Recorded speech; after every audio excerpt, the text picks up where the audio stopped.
Presidensi Indonesia dalam G20 2022 diresmikan dalam opening ceremony Presidensi G20 Indonesia 2022 dilaksanakan di kantor Kementerian Koordinator Bidang Perekonomian, Jakarta, 1 Desember 2021 lalu. Lalu, apa itu G20? Dan apa hubungannya dengan politik dan kebijakan luar negeri?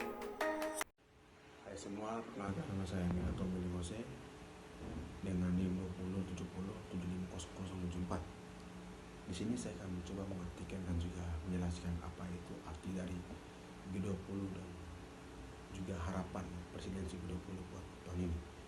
G20 adalah kelompok informal 20 negara yang terdiri dari negara Amerika Serikat, Australia, Argentina, Brazil, Kanada, Meksiko, Turki, Indonesia, Korea Selatan, Jepang, Cina, Jerman, Inggris, India, Arab Saudi, Prancis, Rusia, dan juga ditambah dari Uni Eropa, serta perwakilan dari International Monetary Fund (IMF) dan juga World Bank.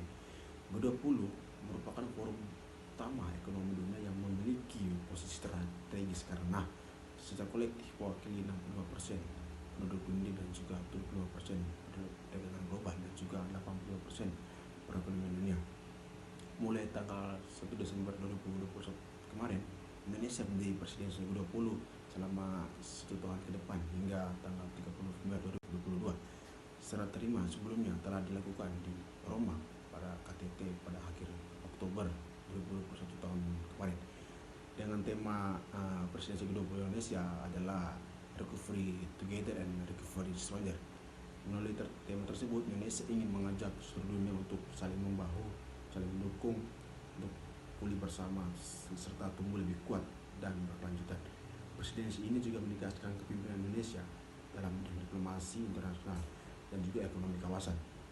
Mengingatkan Indonesia merupakan satu-satunya di ASEAN yang menjadi anggota G20.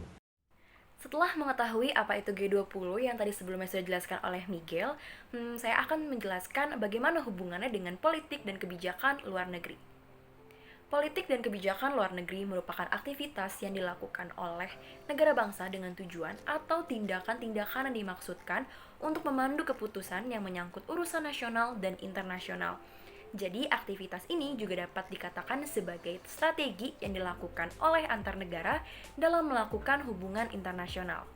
Dalam hal ini, kami melihat presidensi Indonesia di G20 melalui teori liberalisme. Teori liberalisme mendukung kerjasama internasional yang damai berdasarkan institusi internasional yang menekankan pentingnya kekayaan dan kesejahteraan sosial ekonomi sebagai sentral kebijakannya.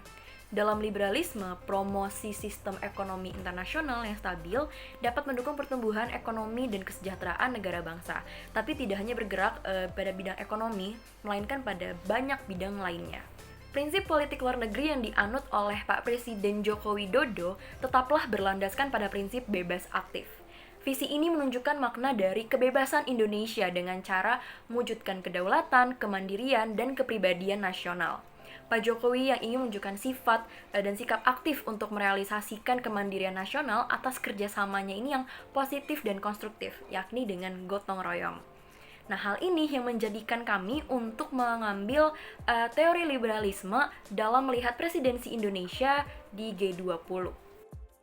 G20 yang tahun ini dikatakan berfokus pada penanganan kesehatan yang inklusif, transformasi berbasis digital, dan transisi menuju energi yang berkelanjutan, membangkitkan rasa saling memahami kepentingan-kepentingan negara di G20. Terutama pada masa pandemi yang dimana hampir semua sektor di negara bangsa di dunia terkena dampak negatifnya.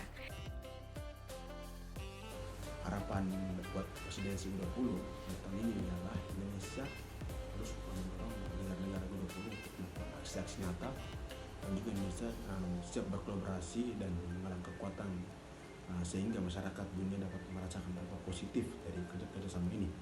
Indonesia juga harus menghasilkan terobosan-terobosan besar dari forum G20.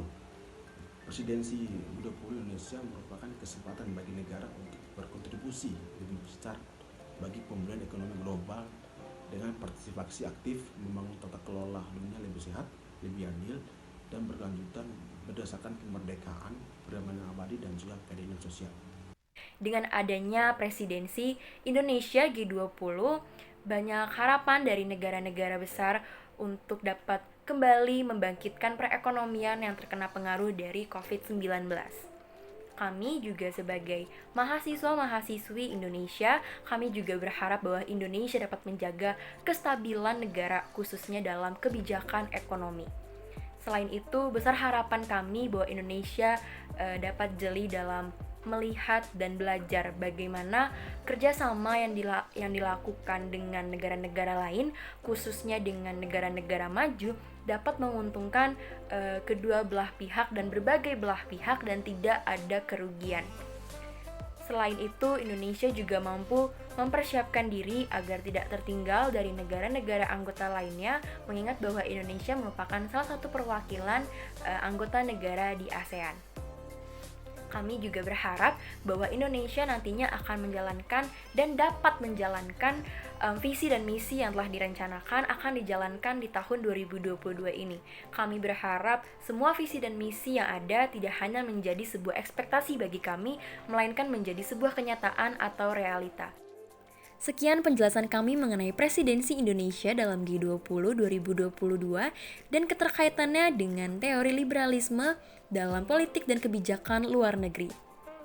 Semoga kedepannya Indonesia akan membawa perubahan positif terhadap program dan kebijakan yang akan dilaksanakan, khususnya pada dunia global dan Indonesia.